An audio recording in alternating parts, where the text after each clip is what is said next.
everyone, and welcome to another episode of the Performance Cafe. I'm sorry I missed you last week. It's been a dang of a time in South Africa trying to get ourselves arranged around all the challenges we have with load shedding and stuff like that. But it's great to be back with you today. And today, I want to talk about something really interesting that happened at the beginning of the year, and that is DAVOS.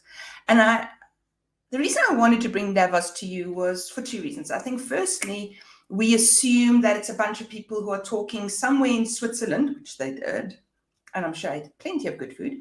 But at the same time, these are also people who, they are some of the top decision makers in the world. And I think even if we agree or if we disagree with what they're saying, it's important to note where the rest of the world is going, how it impacts us. And I think we've gotten a very interesting dichotomy in South Africa of haves and have-nots. So we do have first world and third world mixed into one in our country. And so some people go, well, it's Davos, it's about rich people, big business, and quite probably, and it actually is, about all the big deals they can broker while they're there and hobnobbing. But also, it is just an interesting source of information, and I don't think we can really just turn a blind eye to it, especially considering that we're looking at a situation where in South Africa, we're actually seeing a big, what we call the brain drain. We've been seeing it for years, where people with incredibly unique skills, very elite skills, are actually being taken up by countries outside of South Africa, and that actually is causing quite a disruption to us.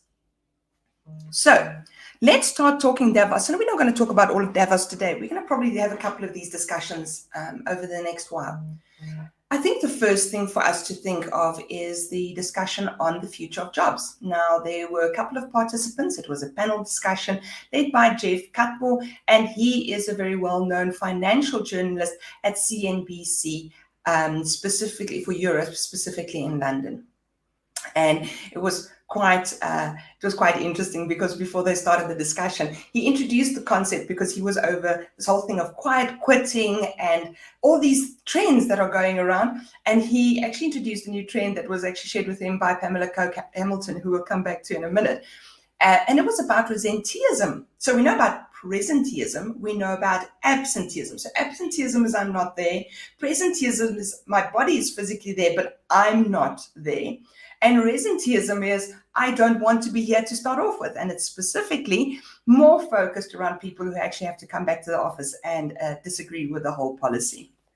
And I think we've all had plenty of those discussions in the past while. So once Jeff had learned about resenteeism, he then introduced the panel. And the panel was as follows, in no particular order, but it was Pamela Coke-Hamilton. She is the executive director for the International Trade Center.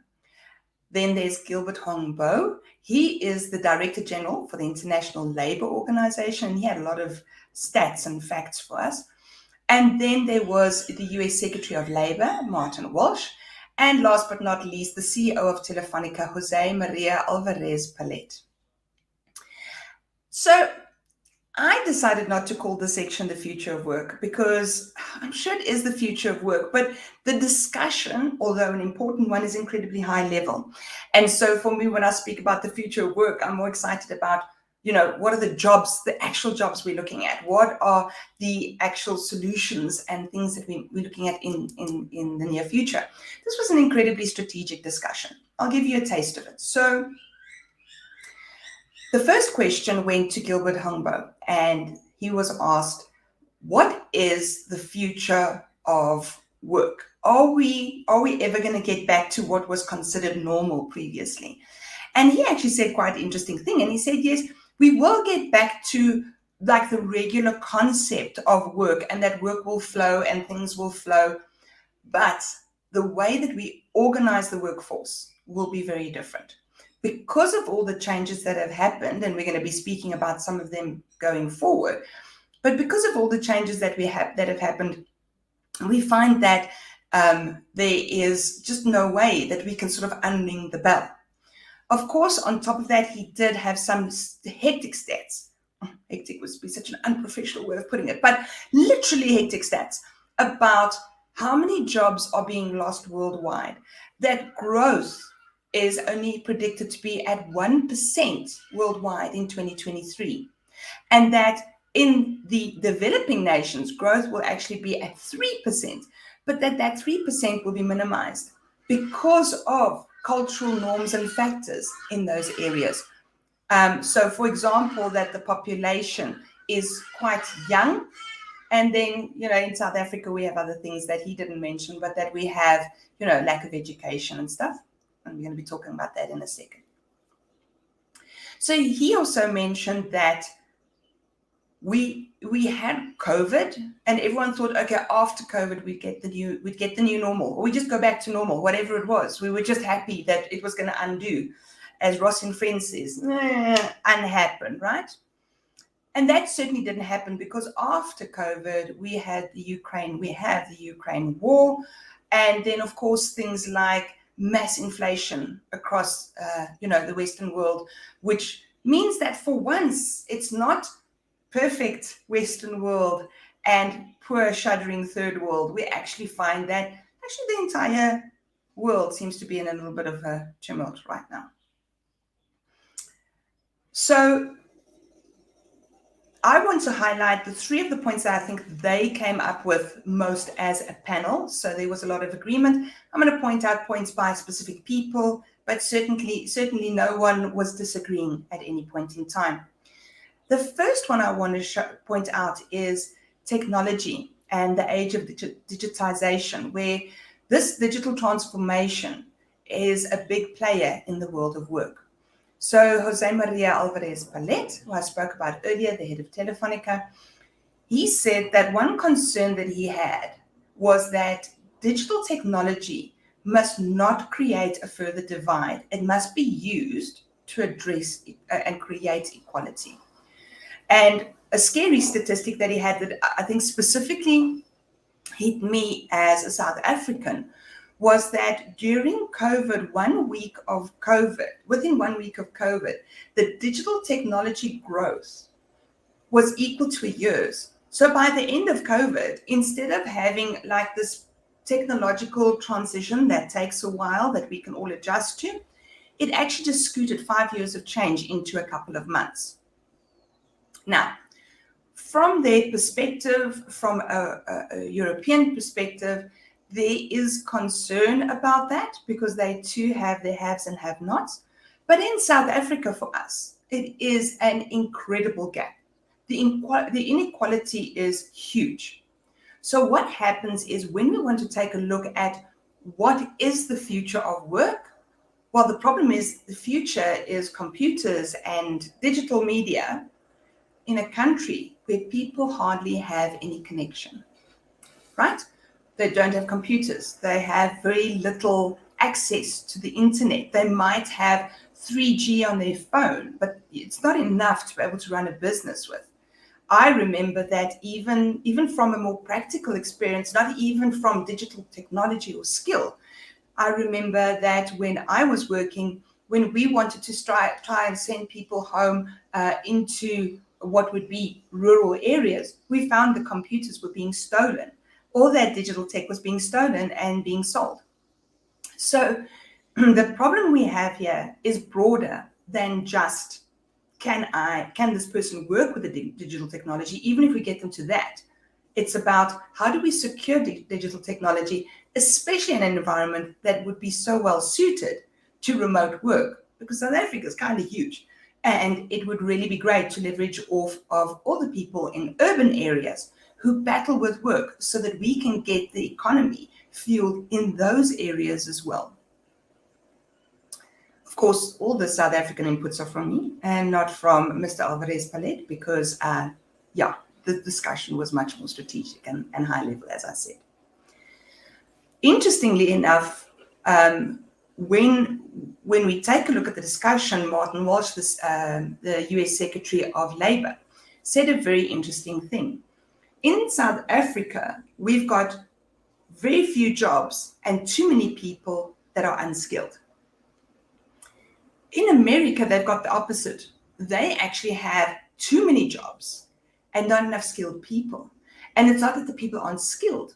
but that the people aren't skilled in the right things. Now, remember, I think the value to put to it was in the next 5 years, there will be 5 million jobs or something lost to this digital transformation.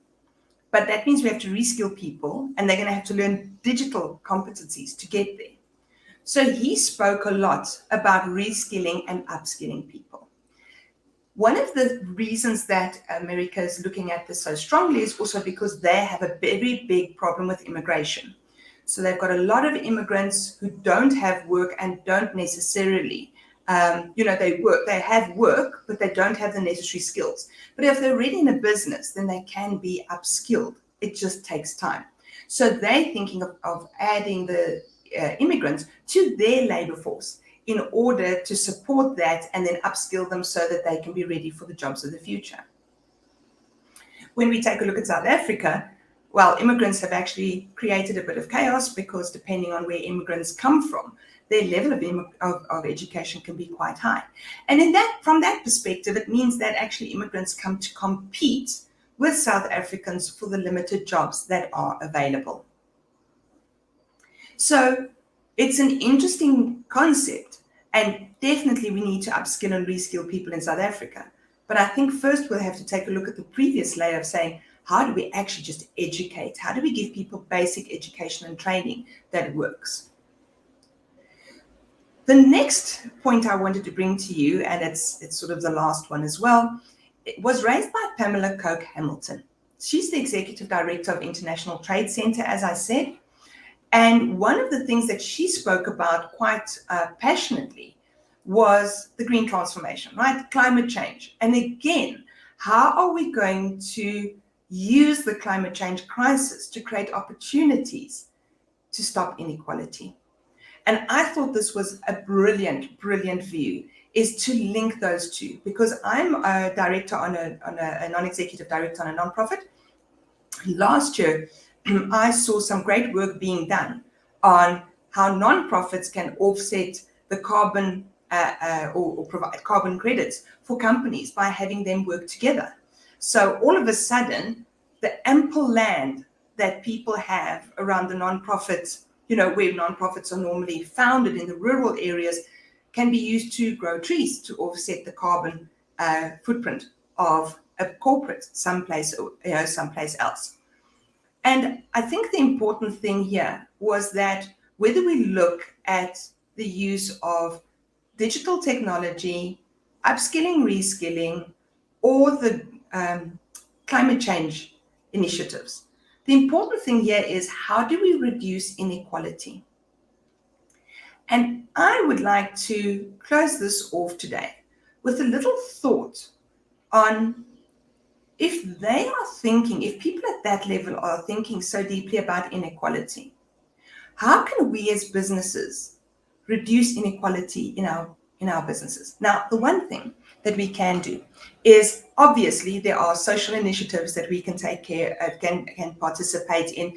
There is social development. The Department of Social Development allows you to train people in NPOs and stuff and offset that against your skills development. So there are those things to do. But what in your office, your virtual office now, what in your virtual office can be done so that the people who work for you feel equal? It's so interesting. In the days when we still had offices, I worked at a company, or I was consulting to a company that had a call center and had a dev center. And those two were treated very differently. They even had nicknames that I'm not even going to use because they're not offensive, but their implications are. Why are those two not equal? It doesn't help I develop something if I don't have a call center to provide the service. There's no service to the call center if I don't have the dev center. Inequality is dealt with at DAVOS in the future of jobs as a financial thing. But I also think that in South Africa, we have dealt with inequality, or we haven't dealt with inequality in social and class systems, because we see some as less and some as more. So my challenge from the talk today, or this little discussion today, is let's take a look at inequality now. Offices, obviously, fair pay, equal pay across genders. That stuff is important. But how do we make people feel? Do they feel equal or don't they? If you've enjoyed this, watch out next month. I'll come back with another snippet from DAVOS. It gets more practical and much juicier as we go along. If you've liked this, please remember we stream across all the major social media platforms. And then I'll be seeing you later at the Performance Cafe again.